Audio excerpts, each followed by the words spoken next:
Daniel Smrokowski was born 3 1/3 months premature and is diagnosed with learning disabilities and a severe language disorder. He is an award-winning columnist covering special needs stories. Daniel is the founder of Special Chronicles, a pioneering nonprofit new media network that gives respect and voice to people with special needs. Daniel is also involved as an athlete and global messenger with Special Olympics in Illinois. We are so excited to introduce our guest speaker today. Thank you, Daniel.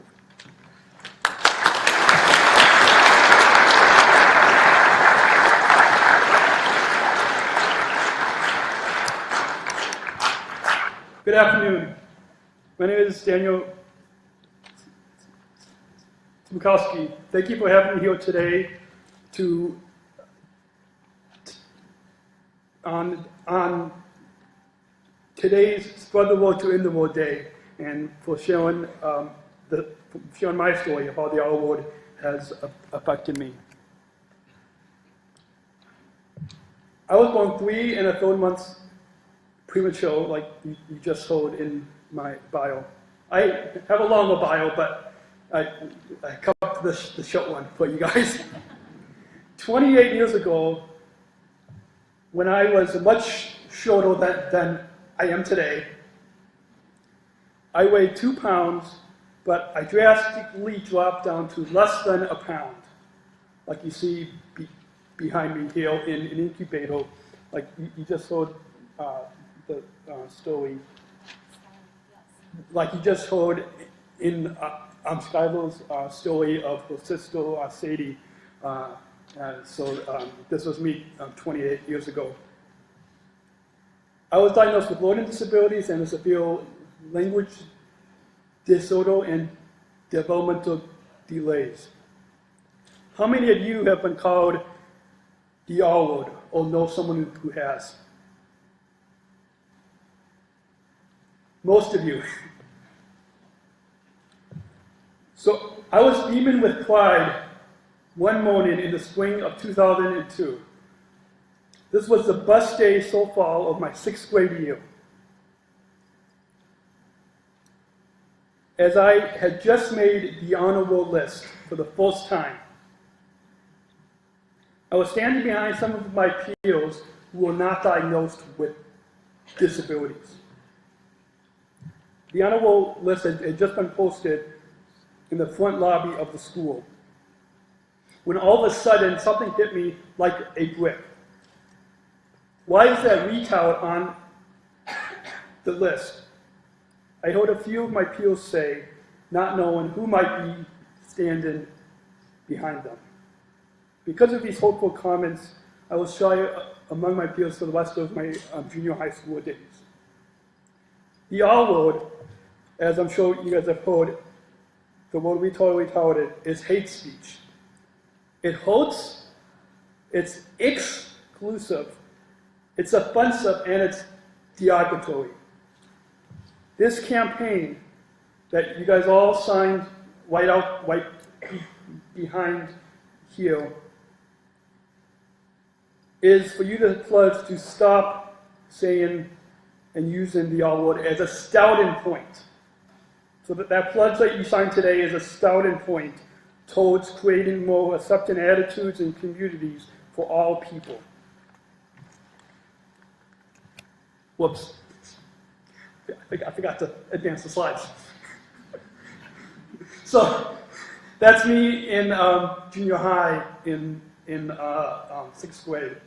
I cropped my 2 younger sisters out. Please don't tell them. Oh wait, this is on Facebook Live, so maybe they might see it. Language affects attitudes. Attitudes affects actions. So pledge today to use respectful, people-first language. Meaning don't say that I'm a learning disabled person. Don't say that Skylar's sister Sadie is a Down syndrome kid. Don't say that. Say our names first, or say that we're a person first. Whenever you write, if you write a story for school, for the newspaper, for a column, when you speak, As I discussed in this week's column, we must create a community of tolerance, equality, and understanding and respect for all people.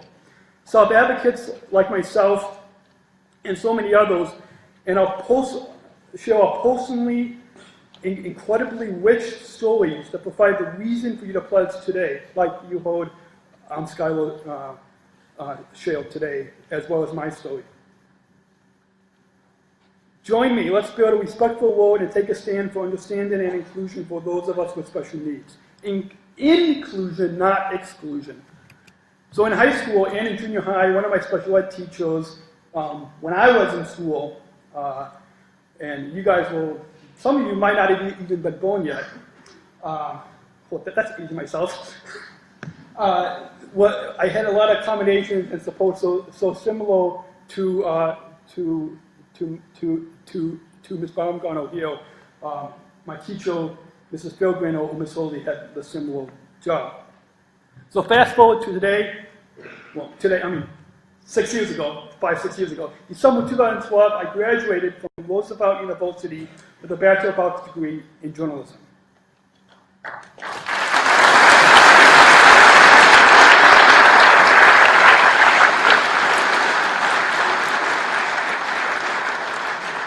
I've also had accommodations in the disability office in college, too. I'm also an athlete in Global Messenger in Special Olympics, Illinois. We have a few staff here today, and maybe our president and CEO, Dave Green. I don't know if he's here. And so how many of you swim? How many of you play basketball? How many of you guys play unified basketball? Unified soccer, okay. Close enough. So in Special Olympics, I swim and I play basketball. And 2 weeks ago, I had a swim meet, and for the first time, I swam a 100-yard backstroke, and I got first place.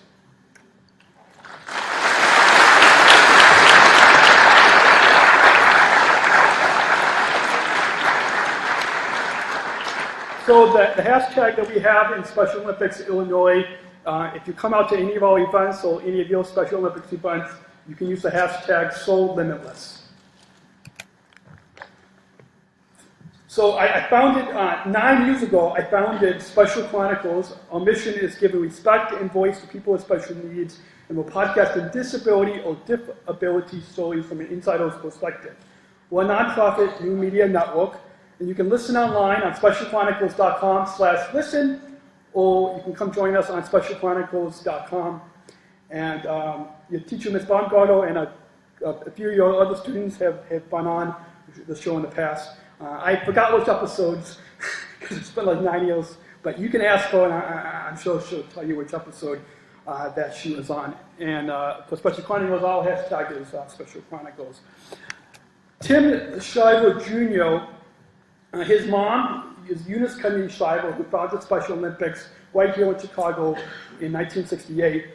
And Tim Shriver Jr. is part of the famous Kennedy family, and he co-founded the Spread the Word to End the Word campaign. So the campaign that you guys all signed today, you guys are doing in your school, it's co-founded by Tim Shriver Jr. I could FaceTime him now, but I won't put him through that.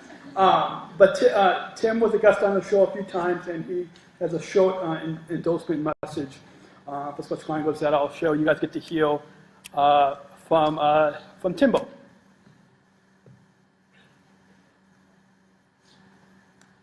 Oh. And co-founder of Spread the Word and End the Word. I'm just excited to be on this pioneering show, this pioneering project, Special Chronicles. Chicago is once again becoming the location of a new revolution in voice and representation. And it's been a special place for a long time. It's been 40 some years since Special Olympics launched there in Chicago at Soldier Field, and almost 50 years later, another huge project, Special Chronicles, launching in that same town. It holds a lot of special power there in Chicago. I also just want to thank you, Dan, for inviting me on and for creating Special Chronicles. It's such an incredible innovation. It's an incredible project you've taken on that you have worked so hard on for 5 years, taken from a small podcast to a new media company and a nonprofit. The work you put in shows so strongly in the fact that you create the show not just to give voice to yourself, but to give voice to so many specialist athletes and so many people across our community. It's such a powerful idea, such a powerful action, such a powerful creation. So thank you for all the work you do. And I just can't wait to see the next episode, see what comes next. So thank you, and I hope you guys all have a great day. So if you want to connect with me at Podmandan, Podmandan on Instagram, Twitter, or Facebook. And if you want to follow Special Chronicles on specialchronicles.com and on Instagram and Twitter at Special C Podcast and Facebook at Special Chronicles and join the conversation with the hashtag Special Chronicles. So thank you for having me here to speak today, and I hope you will join me and spread the word to in the world. Join me and let's build a respectful world and take a stand for understanding and inclusion for those of us with special needs. Thank you.